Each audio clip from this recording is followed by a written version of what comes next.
I'm going to be explaining to you how the Precedent Bank in LegalSuite works. It's a fairly new feature which has been added, and it's designed to store your firm's precedents. The topics that we're going to be covering, just an introduction first off, setting up the precedent path, adding precedents to your precedent bank, merging a precedent on a matter, and then the conclusion. So just a basic introduction to what the Precedent Bank is. It's a facility which allows you to store your firm's precedents in one central location so that they are available to everybody throughout your firm to use. You don't have attorney A using this deed of sale and attorney B using his own. It's a way to store all your precedents together so that all staff in the firm can use the same precedents. Just to reiterate, it ensures that the same set of precedents are being used throughout your firm. It mitigates risk factors as the quality of precedents is managed from one central location and all users access precedents from this location.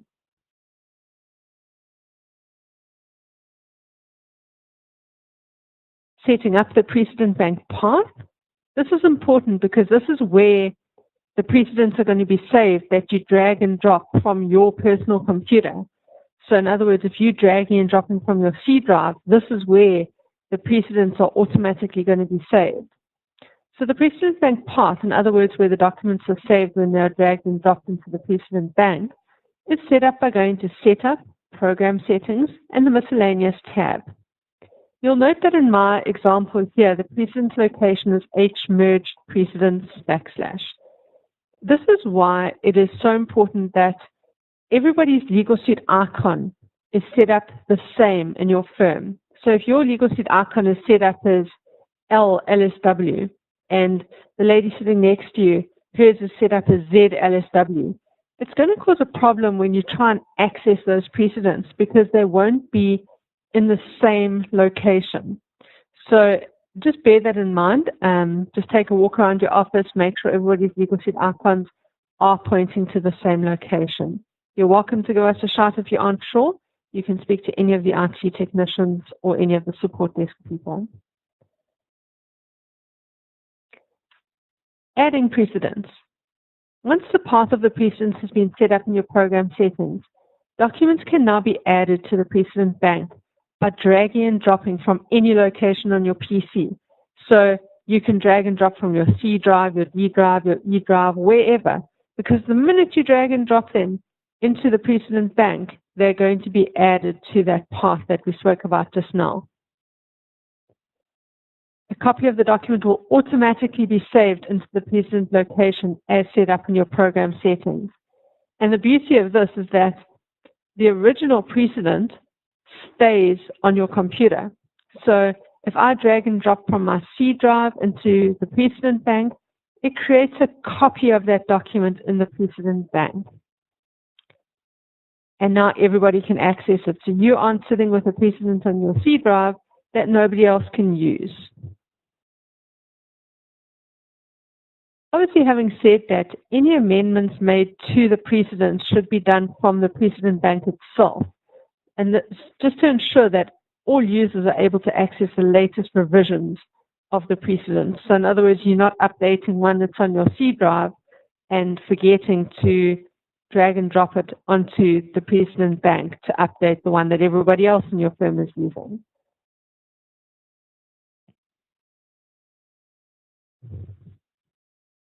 The Precedent Bank is accessed by clicking on the Precedent Bank icon on your top row of icons in LegalSuite.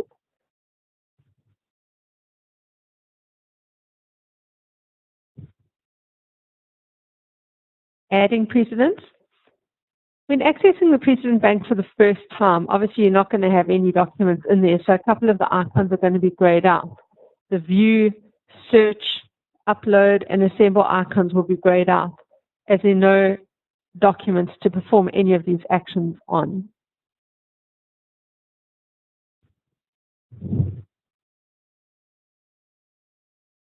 Adding a document to the Precedent Bank is really simple.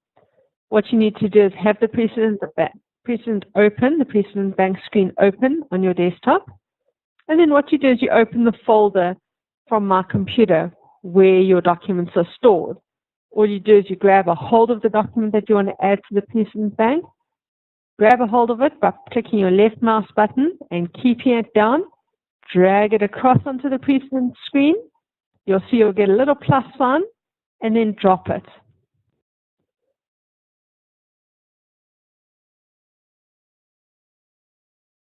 Once you've dropped the document onto the Precedents window, the Changing a Precedent window appears.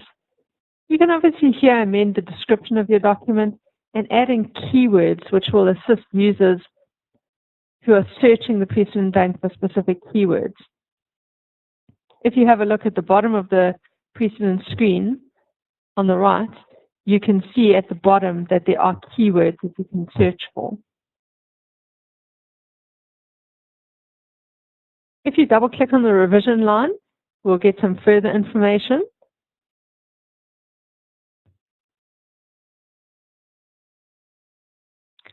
You'll see that the document has automatically now been saved in the Precedents folder. In other words, in the path that was set up in the program settings.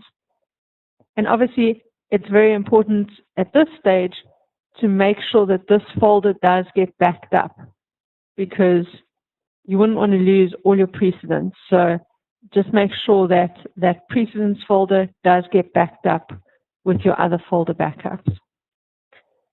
Further comments can also be added relating to this document. When you click on OK, the document now appears in the Precedent Bank for all the users to view and print. The precedent can be viewed by clicking on the View the Document icon or by pressing F2.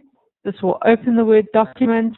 You can go and print it out, save it wherever you like.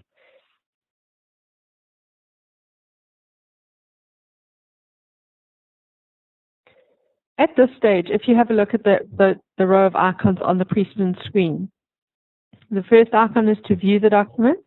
The second icon is to explore the Precedents folder.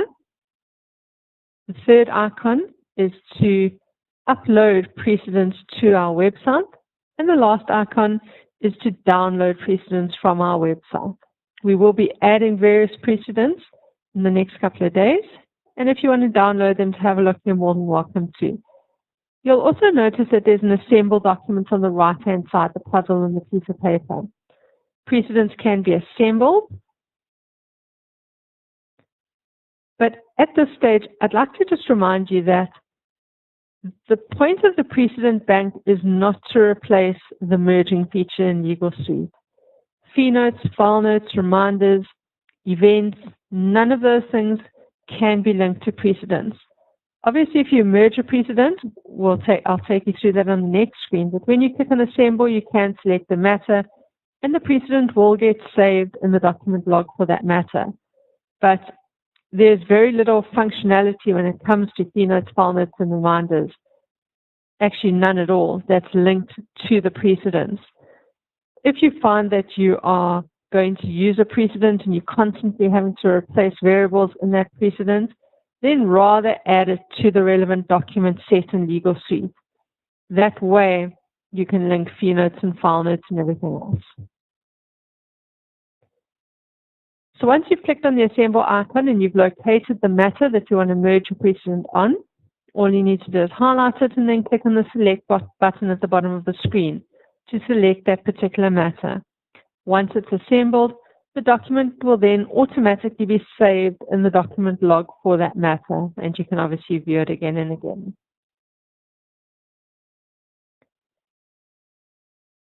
Stop codes can be used in precedents.